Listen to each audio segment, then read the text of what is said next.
और एकदम जीरो से लेके चलेंगे। जीरो से अगर आपको कोई ये डाउट हो रहा है तो आप जो है कि कमेंट कीजिए बिल्कुल बेहिचक। उसके बाद ये कैमरे के लिए थोड़ा हम माफ़ी चाहते हैं, लेकिन आप मन से देखिए तो समझ में आ जाएगा क्या हम पढ़ाया जा रहा है, ठीक ना।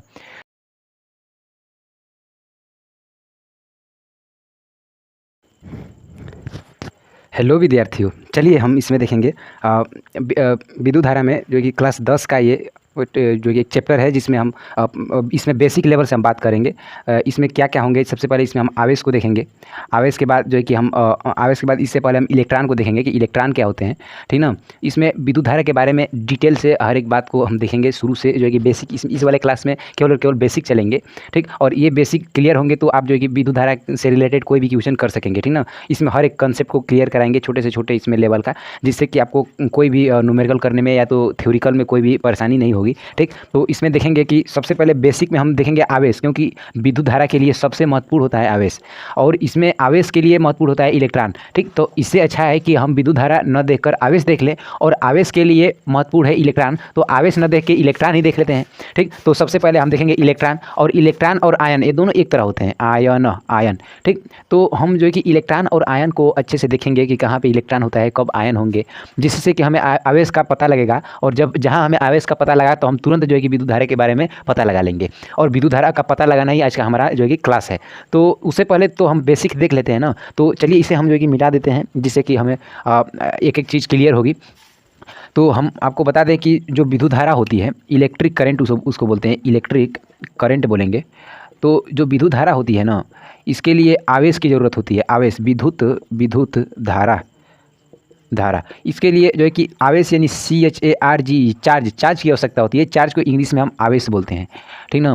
तो देखिए, अब आवेश के लिए ज़रूरत होती है इलेक्ट्रॉन की।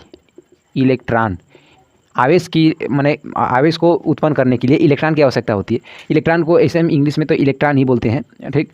तो देखिए, और इलेक्ट्रॉन कहाँ से मिलेंगे हमें, कैसे, और इलेक्ट्रॉन ऐसे नहीं, मुक्त इलेक्ट्रॉन, मुक्त इलेक्ट्रॉन का मतलब कि फ्री इलेक्ट्रॉन, ठीक ना। तो अब देखिए इसमें क्या होगा, मुक्त इलेक्ट्रॉन को हम बोलते हैं फ्री इलेक्ट्रॉन। तो फ्री इलेक्ट्रॉन में हम क्या देखेंगे, यहाँ से जो है कि सबसे पहले हम देखते हैं एटम के बारे में हम आपको बता चुके हैं बहुत ही डिटेल से कि एटम क्या होता है। एटम को इंग्लिश में बोलते हैं परमाणु, हिंदी में बोलेंगे परमाणु। और परमाणु का आकार कुछ ऐसा होता है, हम बताते हैं, बीच में क्या होता है, नाभिक होता है, और बीच में नाभिक में प्रोटॉन और न्यूट्रॉन होते हैं, जो कि प्रोटॉन धन आवेशित और न्यूट्रॉन जो है कि क्या होता है, उदासीन होता है। इसके चारों तरफ इलेक्ट्रॉन चक्कर लगाता है, और इसके अंदर जो है कि कक्षाएँ बनी होती हैं, ठीक। तो इसमें जो इलेक्ट्रॉन होता है, इलेक्ट्रॉन मान लीजिए अंदर वाले कक्षक, उसके बाद अगले वाले कक्षक, ऐसे करते करते सबसे बाह्यतम कोश में जब इलेक्ट्रॉन जाएगा तो क्या करता है, इलेक्ट्रॉन या तो बाहर निकल जाएगा इस कक्षक से। इलेक्ट्रॉन देखिए, इसको हम डिटेल से बताना चाहें तो क्या होता है, अगर आप क्लास 9th में नहीं अच्छे से पढ़े होंगे तो इसीलिए हम जो कि इसको डिटेल से इसमें हम देखेंगे कि सबसे पहले यहाँ पे होता है नाभिक में प्रोटॉन और होते हैं न्यूट्रॉन, ठीक। और प्रोटॉन और न्यूट्रॉन के चारों तरफ ऐसे कक्षक होते हैं, ऐसे ये कक्षक होता है, और इन्हीं कक्षक में इलेक्ट्रॉन चक्कर लगाता है। इलेक्ट्रॉन इन्हीं कक्षक में क्या करेगा, चक्कर लगाएगा। ये नहीं कि कक्षक पहले से बना हुआ है और इलेक्ट्रॉन उसमें चक्कर लगाएंगे, ऐसी कोई बात नहीं होती है। इलेक्ट्रॉन जहाँ से चक्कर लगाना शुरू कर दिए वहीं पे कक्षक बन जाता है। ये जो है कि अच्छी बात है। मोटे यहाँ पे अगर लिख दिया जाए कि इलेक्ट्रॉन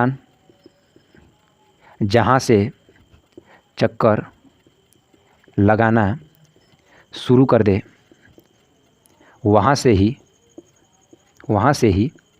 क्या कक्षक बन जाता है, कक्षक बन जाता है। ये रही बात। आप इस एक एक बात को नोट करते रहिए। इलेक्ट्रॉन जहाँ से चक्कर लगाना स्टार्ट कर देता है वहीं से कक्षक क्या हो जाता है, बन जाता है। और कक्षक बना नहीं होता है, हम अभी बताएं, कक्षक बने नहीं होते हैं। इलेक्ट्रॉन जहाँ से चक्कर लगाना स्टार्ट कर देगा वहीं से कक्षक बन जाते हैं। अब मान लीजिए इलेक्ट्रॉन चक्कर, ये अंदर वाला ये इलेक्ट्रॉन चक्कर लगा रहा है, यहाँ पे इलेक्ट्रॉन ये चक्कर लगा रहा है। फिर ये, अब देखिए, ये नाभिक है, इसका नाम होता है नाभिक। अब नाभिक को तो इंग्लिश में न्यूक्लियस बोलेंगे, हम इंग्लिश और हिंदी के साथ दोनों के साथ देखते रहेंगे। नाभिक को इंग्लिश न्यूक्लियस बोलेंगे। ये जो नाभिक होता है एक बल लगाता है जिसे बोलते हैं नाभिकीय बल। नाभिक एक बल लगाता है जिसे हम क्या बोलेंगे, नाभिकीय बल। और दुनिया का सबसे जो है कि प्रबल यानी स्ट्रॉन्ग जो बल होता है, जो स्ट्रॉन्गर जो फोर्स होते हैं ना सबसे दुनिया का, उसको हम बोलते हैं नाभिकीय नाभिकीय बल बोलेंगे, नाभिकीय बल। तो ये जो नाभिकीय बल होता है इलेक्ट्रॉन को अपने तरफ खींच के रखता है और प्रोटॉन और न्यूट्रॉन को बांध के रखता है। ठीक, तो यहाँ पे जब ये खींच के रखा है इसके कारण ही ये क्या करते हैं, चक्कर लगाते रहते हैं। ये वाला भी इलेक्ट्रॉन चक्कर लगाता रहता है। और ध्यान दीजिए दूरी बढ़ने पर बल घटती है, दूरी बढ़ने पर बल घटती है। ये आप क्लास 9th में पढ़े होंगे गुरुत्वाकर्षण वाले चैप्टर में। ये जो मान लीजिए एक पिंड हो गया, ये वाला एक पिंड हो गया, यहाँ पर एक पिंड हो गया। ठीक, ध्यान से पढ़िए। इन दोनों के बीच में मान लीजिए r दूरी पे ये दोनों है। ठीक, तो इन दोनों के बीच में जो फोर्स लगते थे, फोर्स ये F बराबर 1/r² के जो कि अनुक्रमानुपाती होते थे। ठीक ना, इसका मतलब ये हुआ यदि दूरी बढ़ेगी, यदि दूरी बढ़ेगी तो बल क्या होंगे, घटेंगे। अब जाहिर सी बात है अगर मान लीजिए अगर चुंबक देखें, चुंबक को अगर पास लाया जाए तो एकदम और जोर से खींचना स्टार्ट कर देते हैं। लेकिन अगर चुंबक को दूर ले जाए तो अब उन दोनों के बीच में बल क्या हो जाती है, थोड़ा सा मतलब थोड़ा सा नहीं, ज़्यादा कम हो जाती है। ठीक, तो आप यहाँ पे मोटा मोटी में बात याद रखिए कि जब भी दूरी बढ़ेगी तो दोनों के बीच में बल क्या होता है, घटते हैं। ये अगर कल क्लास 9th में अगर नहीं पढ़े हैं तो आपके लिए जो है कि ये बैड लक है। ठीक, तो क्लास 9th आप अच्छे से क्लियर करेंगे तो ये भी समझ में आएगा कि दूरी बढ़ेगी तो इलेक्ट्रॉन पे नाभिकीय बल क्या होंगे, कम होंगे। तो आप खुद अपने अनुमान से देखिए, यहाँ पे इलेक्ट्रॉन इतना पास है, ये वाला इलेक्ट्रॉन थोड़ा दूर और ये वाला इलेक्ट्रॉन सबसे दूर है। तो ये बताइए सबसे अधिक नाभिकीय बल इस वाले इलेक्ट्रॉन पे लगेगा, ये जो पहले जो सबसे अंदर है, उसके बाद जो बीच में है इस पे जो है कि नाभिकीय बल अधिक लगेगा, और सबसे कम जो है कि सबसे पीछे वाले पे लगेगा। क्यों लगेगा, क्योंकि नाभिक से इसकी दूरी ज़्यादा बढ़ गई है और दूरी बढ़ने पर बल क्या होता है, कम होता है। अब बताइए यदि बल कम हो गया इसका मतलब कि ये इलेक्ट्रॉन इस कक्षक में से बाहर निकल सकता है, क्योंकि इसको अब कोई रोकने और टोकने वाला नहीं है। ठीक, तो ये इलेक्ट्रॉन अब बाहर निकल जाएगा। या तो कभी कभी ऐसा होता है कि एक तो अपने खुद बाहर निकले, ठीक, या कभी बाहर निकल के दो इलेक्ट्रॉन को और अंदर लेके चला, यानी खुद तो निकला लेकिन फिर किसी को लेके आ गया। ठीक ना, ऐसा होता है कभी कभी। तो यहाँ पे क्या होगा, इलेक्ट्रॉन जो निकल गए उनको बोलते हैं मुक्त इलेक्ट्रॉन, यानी वो फ्री हो गए, एकदम फ्री। और जो मुक्त इलेक्ट्रॉन होते हैं इन्हीं के कारण हमारा जो कि विद्युत धारा होता है। तो उस अभी वहाँ पर हम नहीं जाएंगे, अभी तो हम बेसिक देखेंगे। बेसिक आज इस क्लास में बेसिक ही हम बात करेंगे। ठीक ना, अब देखिए इतना हम मिटा दे रहे हैं, आप चाहें तो स्क्रीनशॉट ले सकते हैं, हम हट जा रहे हैं। ठीक ना, ठीक, अब चलिए यहाँ से हम इसको मिटा दे रहे हैं। ये यहाँ तक हो गया, ये वाला बात हो गया कि इलेक्ट्रॉन जहाँ से चक्कर लगाते हैं वहीं से कक्षक बना स्टार्ट हो जाता है। ठीक, अब देखिए अब अगर बात किया जाए धातुओं में, यदि बात किया जाए धातुओं में मुक्त इलेक्ट्रॉन, समझ गए ना। मुक्त इलेक्ट्रॉन का मतलब हम क्या बताएं, जब बाहरी वाले बाह्यतम कोश से जब इलेक्ट्रॉन बाहर निकल जाता है तो एकदम मुक्त यानी फ्री हो जाता है, और उसी को हम क्या बोलते हैं, मुक्त इलेक्ट्रॉन बोलते हैं। इन्हीं मुक्त इलेक्ट्रॉन के कारण हमारा इलेक्ट्रिक करंट फ्लो होता है, यानी विद्युत धारा बहता है। ठीक ना, तो धातु में अगर देखा जाए तो विद्युत धारा कैसे बहते हैं, धातु यानी मेटल बोलेंगे। और हम देखेंगे कि कोई अगर विलयन होगा, विलयन यदि कोई विलयन हो गया, जैसे मान लीजिए कि नमक और पानी का घोल हो गया, तो उसमें देखेंगे कि कैसे इलेक्ट्रिक करंट फ्लो हो रहा है, यानी विद्युत धारा बह रहा है। तो धातु का मतलब मेटल और विलयन का मतलब सोल्यूशन। इसमें देखेंगे धातु, आप जैसे मान लीजिए कोई भी धातु ले लीजिए, चाहे चांदी ले लीजिए, चांदी, ये मान लीजिए चांदी का टुकड़ा हो गया, ये क्या है, चांदी है। ठीक ना, इसको चांदी का सूत्र Ag होता है, ये चांदी है, चांदी सिल्वर। अब देखिए, और यहाँ पे एक नोट पॉइंट चांदी से होश पड़ा, आप थोड़ा ये जो कि नोट पॉइंट में लिख लीजिए कि चांदी जो होता है, चांदी अच्छा कंडक्टर होता है, अच्छा चालक होता है। कंडक्टर का मतलब चालक, अच्छा चालक होता है। अच्छा चालक होने का मतलब ये हुआ कि इसमें इलेक्ट्रिक करंट बहुत ही तगड़ा फ्लो होती है। इसमें जो विद्युत धारा प्रतिरोध होते हैं, और प्रतिरोध क्या होता है हम बता रहे हैं, प्रतिरोध वो होता है जो विद्युत धारा को बहने में अवरोध यानी रुकावट उत्पन्न करता हो। ठीक, तो इसमें प्रतिरोध बहुत ही कम होता है, इसमें प्रतिरोध लगभग नगण्य होता है। इसीलिए जो चांदी होता है इसमें विद्युत धारा बहुत ही अच्छे से फ्लो यानी बहती है। ठीक ना, और जो कि ये चांदी का मान लीजिए टुकड़ा ले लिए, तो इसमें मुक्त इलेक्ट्रॉन की संख्या अधिक होती होगी, इसी के कारण इसमें क्या होता है, विद्युत धारा बहता है। आप कोई भी धातु ले लें, चाहे अपने घर में जो ये क्या होता है, तार जो होता है, तो तार के अंदर कापर लगा होता है, उसको तांबा बोलेंगे ना। तो जो तार के अंदर कापर लगा होता है वो जो है कि उसमें मुक्त इलेक्ट्रॉन पाए जाते हैं, और मुक्त इलेक्ट्रॉन के कारण ये क्या होते हैं, विद्युत धारा फ्लो होते हैं। और वैसे तो आपको बताया गया होगा क्लास 9th में ही कि आप किसी भी वस्तु को तोड़ेंगे तो तोड़ते तोड़ते एक ऐसा स्टेज आएगा, एक ऐसा अवस्था आएगा जिसमें कि उसको और नहीं उसको और नहीं तोड़ पाएंगे। ठीक ना, तो वो जो होता है उसको हम बोलते हैं परमाणु, और परमाणु के अंदर इलेक्ट्रॉन होते हैं। तो अब आपके मन में ये ख्याल उठेगा कि जैसे लकड़ी भी तो छोटे छोटे परमाणु से मिलकर बने होंगे, तो लकड़ी जब परमाणु से मिलकर बना है तो उस परमाणु में इलेक्ट्रॉन जरूर होंगे। ठीक, तो उस इलेक्ट्रॉन के कारण विद्युत धारा लकड़ी में क्यों नहीं फ्लो यानी बहता है, ये अच्छी क्वेश्चन है। ये तो लकड़ी हो गया या तो रबड़ हो गया, चाहे दुनिया का कुछ भी हो, इलेक्ट्रॉन प्रोटॉन जो है कि परमाणुओं से मिलकर बना है, तो उन परमाणुओं के अंदर इलेक्ट्रॉन तो होंगे ना। जैसे लकड़ी है तो उसको यदि काटेंगे दोस्तों उसमें से बुरादा निकलेगी, उसको बुरादा को तोड़ेंगे, तोड़ते तोड़ते एक ऐसा स्टेज आएगा कि वो परमाणु हो जाएंगे, लेकिन उस परमाणु में इलेक्ट्रॉन तो होंगे, और उस इलेक्ट्रॉन के कारण विद्युत धारा बहनी चाहिए ना।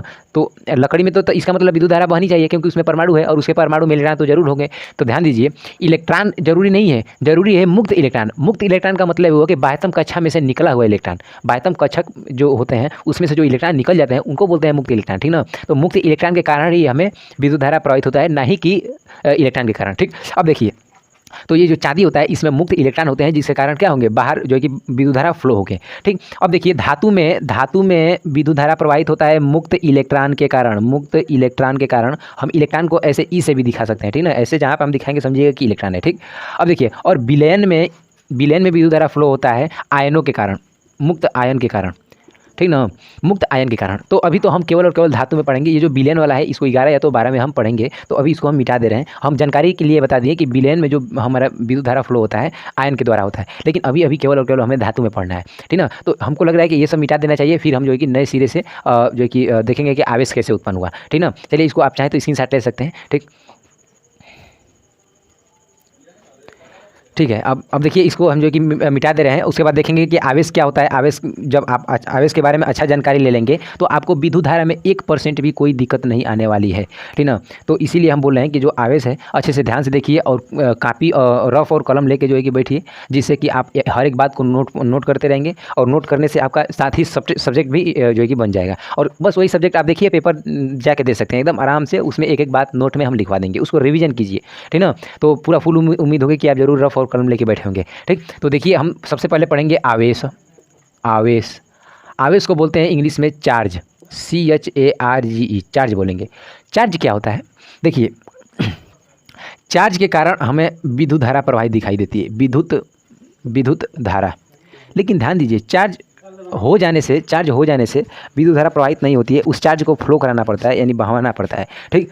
अब देखिए, जब ये चार्ज को, यदि चार्ज है, आवेश है, तो इसको जब बहवाया जाएगा, ऐसे फ्लो कराया जाएगा, तभी जो है कि हमारा विद्युत धारा उत्पन्न होगा। अब बात ऐसी रही कि इसको फ्लो कौन कराएगा, इसको धक्का कौन देगा, इसको इधर से उधर दौड़ाएगा कौन, तभी तो हमारा जो है कि आवेश विद्युत धारा उत्पन्न होगा।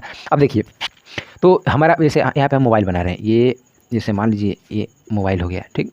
यहाँ से मोबाइल बना दी, ये बटन हो गया यहाँ से, ठीक। ये पुरानी ज़माने वाली मोबाइल है, यहाँ से स्क्रीन हो गया, ठीक ना। अब देखिए, बोला जाता है कि मोबाइल में चार्ज खत्म हो गया है। ध्यान दीजिएगा हम क्या बोल रहे हैं। बोला जाता है कि मोबाइल में चार्ज खत्म हो गया है, चार्ज खत्म हो गया, मोबाइल में चार्ज खत्म हो गया है। और चार्ज खत्म होने का मतलब कि आवेश खत्म हो गया है। और जिस मोबाइल में आवेश न हो तो उस मोबाइल में आवेश का प्रवाह ही नहीं होगा। अरे होगा कि नहीं। जिस मोबाइल में चार्ज, जो मोबाइल चार्ज ना हो, इसका मतलब उसके अंदर आवेश नहीं है, और जब आवेश नहीं है तो आवेश का फ्लो होगा ही नहीं। अब जब तक आवेश का फ्लो नहीं होगा तब तक विद्युत धारा प्रवाहित नहीं होगी, और जब तक विद्युत धारा प्रवाहित नहीं होगी तब तक मोबाइल नहीं चलेगी। जब तक मोबाइल नहीं चलेगी तब तो बाबू सोना का एसएमएस नहीं आएगा, ठीक। अब जब तक एसएमएस नहीं आएगा तब तक आप लोगों का काम नहीं चलेगा। इसका मतलब कि मोबाइल को चार्ज करना ज़रूरी है, क्लास देखने के लिए नहीं बल्कि सही एसएमएस करने के लिए तो ज़रूरी है आप लोगों के लिए। तो क्या करेंगे कि चार्ज, देखिए, देखिए, जो जोक मारता है, जोक मतलब कि मजाक करना, JOKE, जोक। और जोक का मतलब मजाक, और जो मजाक करता है उसे बोलते हैं जोकर। उसी तरह चार्ज का मतलब आवेश होता है, CHARGE। चार्ज का मतलब होता है आवेश, लेकिन जो चार्ज करता है उसको बोलते हैं चार्जर। यहाँ पे जोक का जोकर हो गया, उसी तरह यहाँ पे चार्ज का चार्जर हो गया। तो हम बोलते हैं कि चार्जर लाओ, पलक में खोसो और मोबाइल में लगा दो, जिससे क्या होता है, चार्जर से हमारा चार्ज मोबाइल में जाने लगता है। सॉरी, देखिए, चार्जर से चार्ज हमारे मोबाइल में जाना स्टार्ट होता है। जैसे मान लीजिए यहाँ पे प्लग है, ये प्लग हो गया, ठीक, ये स्विच हो गया, यहाँ पे हम चार्जर लगा दिए। अब यहाँ से तार आके और मोबाइल में जाके हम लगा दिए। तो यहाँ से क्या होता है, यहाँ से चार्ज को प्लग में से, यानी चार्जर जो होता है प्लग में से आवेश यानी चार्ज को लेता है, और इन तारों के माध्यम से, तार के माध्यम से मोबाइल में चार्ज को संचित कर देता है, यानी इकट्ठा कर देता है। लेकिन मोबाइल में कहाँ इकट्ठा करता है, ले जाके बैटरी में लेके ठूस देगा उसी में एकदम। अब पड़े रहो, तब तक पड़े रहो जब तक कि तुम्हारा खर्च नहीं हो रहा है। अब ये क्या करेंगे, अब मोबाइल एकदम उसको एकदम छुपा के रखी रहेगी एकदम। हाँ चलिए, हम यहाँ पे दिखाएंगे हम 100% हो गए, 100%, ठीक, एकदम 100%। अब यहाँ से जो है कि फिर अगर मोबाइल चलाना स्टार्ट करेंगे तो ये क्या होगा, धीरे धीरे जितना चार्ज था, चार्ज जो है कि चार्ज मतलब आवेश फ्लो होना शुरू हो जाएंगे, बहना शुरू हो जाएगा, और बहेगा तो चारों तरफ फैलेगा, ठीक। और फैलेगा तो 100% में से 99% होगा, फिर 98%। इसका मतलब उसमें से पूरा चार्ज खत्म हो रहा है। चार्ज क्या हो रहा है, खत्म हो रहा है, जितने आवेश से निकल के इधर उधर जो है कि जा रहे हैं, ठीक। इसी के कारण क्या होता है, हमारा मोबाइल जो है कि स्विच ऑफ फिर धीरे धीरे हो जाती है। फिर हम क्या करेंगे, चार्ज में लगाएंगे, चार्जर से उसमें फिर चार्ज को इकट्ठा कर लेंगे। यही प्रक्रिया होती है। लेकिन मेन बात ये है, यहाँ पे आवेश जब इकट्ठा है तो कोई भी विद्युत धारा नहीं दिखाई दे रही है। लेकिन अगर आवेश को चलाया जा रहा है तो विद्युत धारा हो जा रहा है। इसका मतलब कि आवेश में भी कुछ कंडीशन है। देखेंगे आवेश में क्या कंडीशन होता है, ठीक। देखिए, यहाँ से जो चार्ज होते हैं, चार्ज ये दो टाइप के हो सकते हैं। या तो चार्ज रुका हुआ हो, रेस्ट में हो, REST रेस्ट, रेस्ट का मतलब कि रुका हुआ है, रुका हुआ है, ठीक। और आवेश हो सकता है तो मोशन में भी हो सकता है, मोशन का मतलब गति, ठीक। तो यदि आवेश रेस्ट में है तो ये क्या करेगा, केवल और केवल विद्युत क्षेत्र उत्पन्न करेगा, विद्युत क्षेत्र उत्पन्न करेगा, ठीक ना। अगर रेस्ट में है तो इसमें क्या करेगा, इसमें या तो विभव भी उत्पन्न कर सकता है, ये क्या करेगा, विभव। विद्युत क्षेत्र को हम बोलते हैं इलेक्ट्रिक फील्ड बोलेंगे, electric field, FIELD field, electric field बोलेंगे। और विभव को बोलते हैं पोटेंशियल बोलेंगे, पोटेंशियल। अब देखिए विभव या विभवांतर, उसमें हम विभव और विभवांतर में अंतर देखेंगे जब विभव या विभवांतर पढ़ेंगे तब, ठीक। लेकिन अभी केवल क्लास 10 की जो चल रही है तो उसमें इलेक्ट्रिक करंट के बारे में पहले बेसिक तो जाने। अभी जो कि कोई भी क्लास स्टार्ट करते हैं तो देखे होंगे कि आप सीधे चलिए इलेक्ट्रिक करंट का परिभाषा लिखिए, तो आप इसमें पर ये वो फलान ढिकान इसे लिखवा के उसका मात्रा को तो लिखवा के हटा देते हैं तुरंत, चलिए अब सवाल लगाइए आए चाहे ना आए, ठीक। लेकिन मेन बात है यहाँ से कॉन्सेप्ट हम सिखा रहे हैं, कॉन्सेप्ट जब आपका क्लियर होगा तो आप कुछ भी करने में जो है कि आपको दिक्कत नहीं होगा, ठीक ना।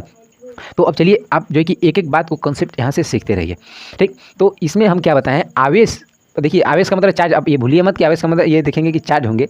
तो इसमें जो है कि रेस्ट, अगर आवेश किस में है, रेस्ट में है, आवेश जब रेस्ट में है तो रुका हुआ है तो विद्युत क्षेत्र उत्पन्न करेगा या तो विभव उत्पन्न करेगा, इसके अलावा कुछ नहीं होगा, ठीक। मोशन में अगर हो जाएगा, गति में, तो ये अगर जहाँ इसको गति में कर दिए तो ये तुरंत एकदम विद्युत धारा जो है कि स्टार्ट कर देगा, विद्युत धारा एकदम इलेक्ट्रिक करंट जो है कि फ्लो करना स्टार्ट कर देगा। इसके अलावा ये रेडिएशन करता है, रेडिएशन का मतलब होता है विकिरण छोड़ता है, विकिरण होगा इसके कारण, ठीक। इसके कारण चुंबकीय क्षेत्र देखने को मिलेगा, चुंबकीय क्षेत्र, ठीक ना, चुंबकीय क्षेत्र देखने को मिलेगा। के क्षेत्र हो गया तो इसमें हम देखेंगे रेस्ट में है तो यहाँ पे विद्युत क्षेत्र उत्पन्न कर रहा है, फिर विभव हो रहा है, यहाँ पे विद्युत धारा होगा, फिर रेडिएशन यानी विकिरण होंगे, विकिरण एक प्रकार का क्या, ये ऊर्जा है, ठीक। चुंबकीय क्षेत्र हो गया, चुंबकीय क्षेत्र आप समझ रहे हैं ना, चुंबकीय यानी चुंबक उत्पन्न कर देगा। फिर इसी में हम AC पढ़ेंगे, AC अल्टरनेटिव करंट, फिर DC पढ़ेंगे, डायरेक्ट करंट, ठीक। तो ये जो है कि अभी लंबा क्लास होगा, धीरे धीरे पढ़े तो देखिए इसमें विभव पढ़ेंगे, विद्युत क्षेत्र पढ़ेंगे, विद्युत धारा देखेंगे।